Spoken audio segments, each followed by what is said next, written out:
एक बार की बात है। पुराने मगध राज्य में एक धनवान सेठ रहता था। उस सेठ के पास बहुत धन दौलत थी।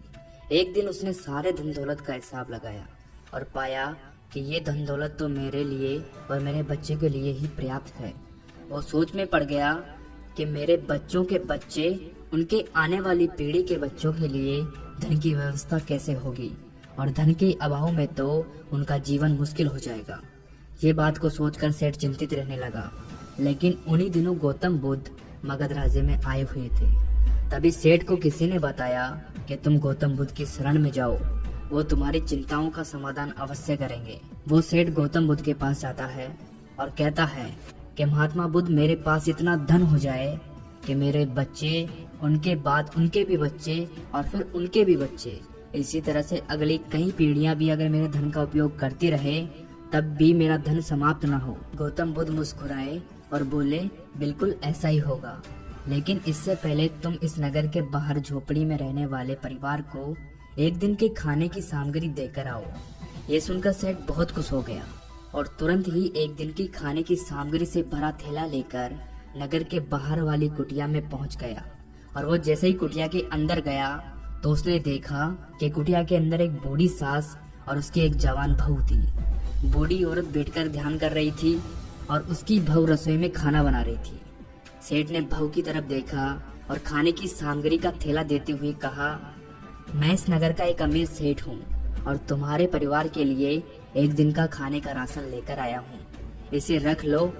ये सुनकर बहू ने मना कर दिया और कहा कि हमारे पास आज के खाने की व्यवस्था है।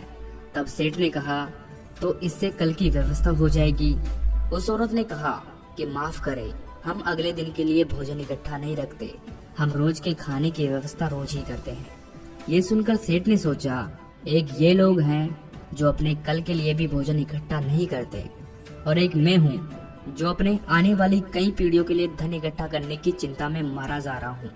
अब उस सेठ को समझ आ चुका था कि आखिर गौतम बुद्ध ने उसे नगर की कुटिया में क्यों भेजा था। अगले दिन सुबह होते ही वो सेठ गौतम बुद्ध के पास पहुंच गया और बोला कि हे गौतम बुद्ध, आप जो मुझे समझाना चाह रहे थे वो मैं समझ गया हूँ, लेकिन क्या आप मुझे थोड़ा विस्तार से बताएंगे कि ये चिंता क्या होती है, ये कैसे पैदा होती है और इसका निवारण क्या है। गौतम बुद्ध ने कहा कि कल के लिए की जाने वाली चिंता हमारे कल को बदले या ना बदले, वो हमारे आज की खुशियां जरूर छीन लेती है। चिंता एक ऐसी मानसिक बीमारी है जो हमारे जीवन की हर तरह की खुशियां छीन लेती है और जीवन को नीरस बना देती है। असल में चिंता का वास्तविक अस्तित्व नहीं होता है। चिंता एक ऐसा भाव है, ऐसा विचार है जो आने वाले भविष्य के लिए डर पैदा करती है। जिन चीजों के ऊपर हमारा कोई नियंत्रण नहीं होता, जिनके लिए हम कुछ भी नहीं कर सकते, उन चीजों के बारे में बार बार सोचना ही तो चिंता है। गौतम बुद्ध ने आगे कहा, जरा एक बात को गहराई से सोचकर देखो कि जिन चीजों में तुम्हारा बिल्कुल भी नियंत्रण ना हो, जिन्हें तुम चाहकर भी नहीं बदल सकते, अगर उन चीजों के बारे में तुम पूरा दिन ना भी सोचो तो क्या बिगड़ जाएगा। ये सुनकर सेठ ने कहा, तो आपके कहने का मतलब ये है कि हम किसी भी चीज या घटना के बारे में सोचना ही छोड़ दें। बुद्ध ने कहा कि जीवन में जो भी समस्या आई है या फिर आने वाली है, उसके बारे में विचार करके उसका समाधान निकालना, ये तो हमारी बुद्धि का धर्म है। लेकिन उसी समस्या के बारे में निरंतर, लगातार, बार बार सोचना एक मानसिक बीमारी है। जब हमारा दिमाग किसी एक घटना, किसी एक विचार में अटक कर रह जाता है, उसी एक चीज, घटना के बारे में पूरे दिन सोचता रहता है, बस उसी चीज में टहल कर रह जाता है, तो ऐसा विचार हमारे जीवन से सारी खुशियाँ, सारा चैन, सारा आनंद छीन लेता है। चिंता करने का सीधा सा अर्थ है कि जो हमारे जीवन में हुआ ही नहीं, उसके बारे में व्यर्थ में ही सोचते रहना ही चिंता है। बुद्ध सेठ की ओर इशारा करते हुए कहा कि आखिर सोच सोच कर तुम क्या बदल लोगे, लेकिन हाँ, अगर तुम उसके लिए कुछ कर रहे हो तो जरूर कुछ बदलाव ला सकते हो। लेकिन अगर उस चीज या घटना के बारे में तुम बार बार सोचना छोड़ दोगे तो कुछ भी नहीं बिगड़ने वाला। तो क्यों सोचते रहते हो एक ही बात के बारे में? क्यों अपनी हर खुशी और जीवन की शांति को अपने ही हाथों उजाड़ रहे हो? लोग भविष्य की जिन घटनाओं के बारे में सोच सोच कर परेशान रहते हैं, उनमें से ज्यादातर घटनाएं तो उनके जीवन में घटित होती ही नहीं। चिंता करने से तुम्हारी आने वाली समस्याओं का समाधान नहीं होने वाला, लेकिन तुम्हारे आज का सुख चैन जरूर चला जाएगा। तुम एक बात का अनुभव करना, एक चिंता से भरा हुआ एक घंटा तुम्हारे पूरे एक दिन की मेहनत से भी ज्यादा आपको थका देता है। असल में जब कोई अपनी घटना वास्तविक जीवन में घट भी जाती है तो वो हमें इतना दुख नहीं देती जितना हम उनके बारे में सोच सोचकर मन में खुद को दुखी कर लेते हैं। सेठ ने गौतम बुद्ध से पूछा, तो बताइए आपके अनुसार जीवन जीने का सही तरीका क्या है? बुद्ध ने कहा, बीते हुए कल का दूसरा नाम पश्चाताप उदासी है, भविष्य का दूसरा नाम है संघर्ष। अगर आज आपके मन में कोई इच्छा है और वो पूरी नहीं होती है तो मन भविष्य की योजनाएं बनाने में लग जाता है। भविष्य में सारी इच्छाएं पूरी होगी ऐसा सोचने लग जाता है, लेकिन जीवन ना तो भविष्य में और ना ही अतीत में है। जीवन तो इस पल का नाम है, अर्थात इस पल का अनुभव ही जीवन का अनुभव है। और हम ये सब जानते हुए भी इस सत्य से अनजान बने रहते हैं। या तो हम बीते हुए समय की यादों में खोए रहते हैं या फिर आने वाले समय की योजनाएं बनाते रहते हैं और हमारा जीवन बीतता जाता है। सिर्फ एक सत्य अगर हम अपने अंदर उतार ले कि ना तो हम बीते हुए कल को बदल सकते हैं और ना ही आने वाले भविष्य को देख सकते हैं, हम तो केवल पूरे धैर्य और साहस के साथ भविष्य का स्वागत कर सकते हैं, उसे स्वीकार कर सकते हैं। तो क्या ऐसा करने से हमारे जीवन का हर क्षण जीवन से नहीं भर जाएगा? सेठ ने कहा कि बुद्ध, बात तो आप सही कह रहे हो, लेकिन कितनी भी कोशिश कर लो चिंता तो होती है, ज्यादा नहीं तो घर परिवार की चिंता तो रहती है। बुद्ध ने कहा, चिंता होना स्वाभाविक है, लेकिन उस चिंता को चिंतन में बदल देना हमारा काम है। चलो तुम्हें एक बात याद कराता हूँ जो तुम पहले से जानते हो।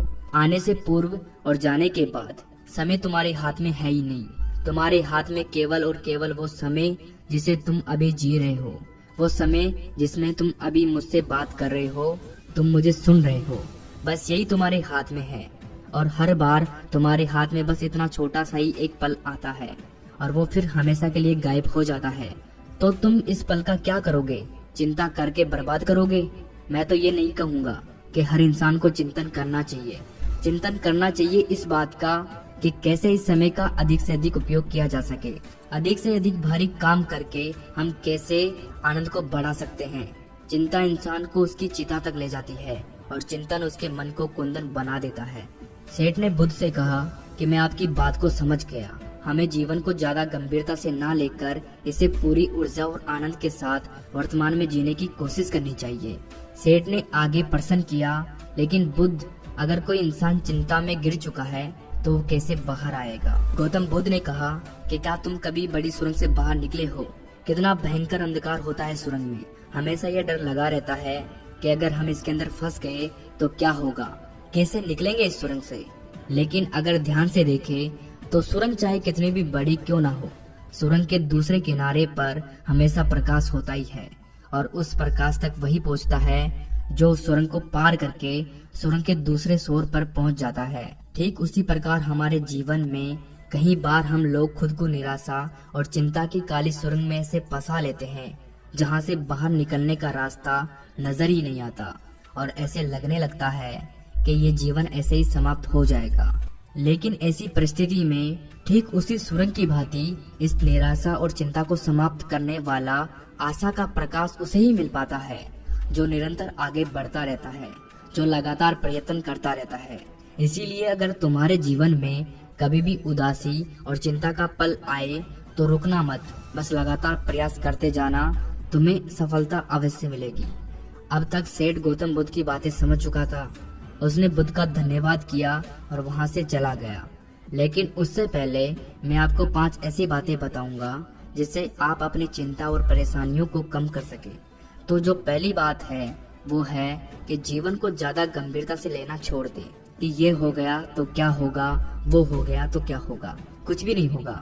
अगर कुछ हो भी गया तो आप उस परिस्थिति के अनुसार कुछ ना कुछ रास्ता निकाल लोगे। इस पृथ्वी को ब्रह्मांड में बने हुए 450 करोड़ वर्ष पूरे हो गए और अगर आप या मुझ में से कोई ऐसा इंसान 100 साल चिंता करके चला भी जाता है तो इस ब्रह्मांड का कुछ भी नहीं बिगड़ने वाला।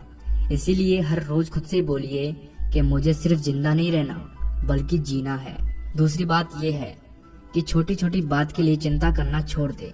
जैसे ट्रैफिक में फंसने की चिंता, कोई छोटे मोटे पैसों का लॉस हो गया उसकी चिंता, आज ठंडा खाना खाना पड़ेगा इसकी चिंता, और न जाने ऐसी कितनी फिजूल की चिंताएं हम अपने मन में डोए रहते हैं। जरा एक बार सोचकर देखें कि जिस दिन आप अपनी आखिरी सांसें गिन रहे हो, क्या तब भी ये सारी परिस्थितियाँ परेशानियाँ उतनी ही बड़ी लगेगी जितनी आज लग रही है? नहीं ना। तब उस दिन ये परेशानियाँ जो आज आपको पहाड़ जैसी लग रही है, एक छोटे से रेत के कण से भी छोटी लगेगी।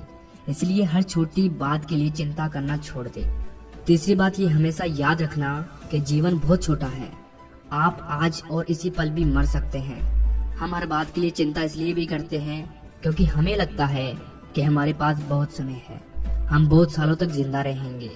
मरते तो दूसरे लोग हैं, मैं तो जीवित रहूंगा। इसीलिए ज्यादातर खुद को याद दिलाते रहिए कि ज्यादा चिंता करने से कोई मतलब नहीं है। हो सकता है कि आज का दिन मेरा आखिरी दिन हो। चौथी बात, आप ये स्वीकार कर ले कि इस दुनिया में कोई भी परफेक्ट नहीं होता है, सब में गलतियां होती है। इसीलिए लोगों को माफ करना सीखिए। इस दुनिया में ईश्वर ने जो भी बनाया है सब बहुत खूबसूरत बनाया है। अगर हम उसमें अच्छाई नहीं देख पा रहे हैं तो इसका मतलब ये नहीं कि वो चीज खराब है, बल्कि उसका मतलब ये है कि अभी तक हम इतने मैच्योर नहीं हुए हैं कि हम उस चीज में अच्छाई देख सकें। और पांचवी बात, लोगों की मदद करिए बिना उन्हें बताए। जब हम किसी को बिना बताए उसकी मदद करते हैं तो हमें अंदर से गजब की खुशी और सुकून का अनुभव होता है, जो हमें ताकत देता है किसी भी बुरी परिस्थिति से लड़ने की, उससे बाहर निकलने की। दोस्तों, हमें अपने जीवन में चीजों को समझना चाहिए कि कोई बात नहीं, जो होगा देखा जाएगा। कोई बात नहीं, जो हो चुका उस पर मेरा कंट्रोल नहीं था, अब जो भी होगा उसे मैं बेहतर बना लूंगा। जीवन में सबसे ज्यादा मायने रखती है हमारी खुशी, और हम तभी खुश रह सकते हैं जब हमारे दिल और दिमाग में चिंताओं का बोझ ना हो। इसीलिए चिंता छोड़िए, सुख से जीवन जीना शुरू कीजिए।